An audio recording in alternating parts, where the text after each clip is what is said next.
Namoonni hedduun waa'ee corqaa yommuu yaadan keessa isaanitti kan dhufu waa'ee nama gubuu isaa ta'us corqaan garuu keessa isaatii viitaaminii fi albuudota faayidaa qaban hedduu waan qabuuf bu'aa guddaa qaba. Corqaan keessa isaatii viitaamin A fi viitaamin C qabachuu irra darbee albuudota akka fooliik asiidii fi pootaasiyeemii qabachuun fayyaa keenyaaf bu'aa guddaa qaba. Qophii keenya har'aatiinis corqaa nyaachuu keenyaan bu'aawwan akkamii argachuu akka dandeenyu kan waliin ilaallu ta'a. Turtii gaarii. Boccoo bilaan baala baasee agarradoo nabbabeetoo boccoo bilaan baala baasee agarradoo. Tokkoffaa saffisa meetaaboolizimii dabaluu.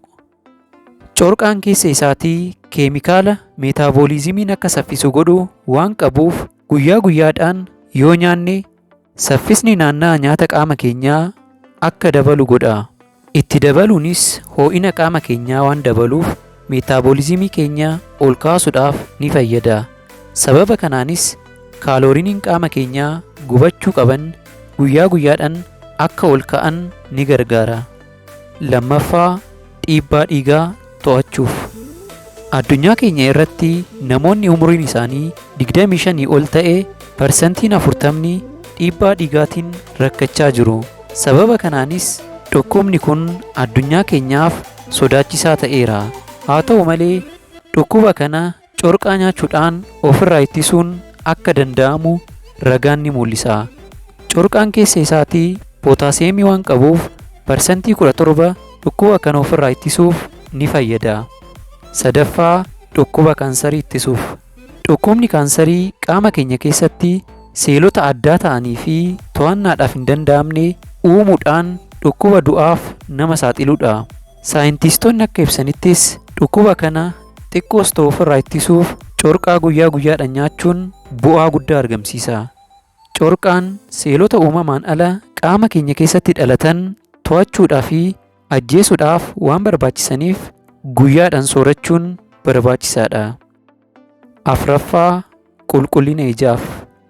Corqaan viitaamin A waan of keessaa qabuuf iji keenya wanta barbaanne tokko qulqullinaan akka ilaalluuf akkasumas fayyina ija keenyaaf bu'aa guddaa buusa. Kana malees corqaan viitaamin C of keessaa waan qabuuf gogaa keenya ifaa, lallaafaa fi fayyina isaa eeguudhaaf bu'aa guddaa qaba. Faayidaan corqaa kanaan kan dhumu miti. Itti dabalees dandeettii dhukkuba ofirraa ittisuu qaama keenyaaf dabaluu ni danda'a. Kana malees daakinsa nyaata garaa keenyaas ni saffisiisa. Qufaa akkasumas kaansarii sombaa ofirraa ittisuuf ni fayyada. Jabina lafee keenyaaf akkasumas xuraawaa qaama keenyaa baasuuf bu'aa guddaa qaba. Namoonni corqaa fayyadaman gogaan isaanii akka hin shushuntoorre akkasumas dulloomaa akka nama hin fakkeessine gochuuf bu'aa guddaa qaba.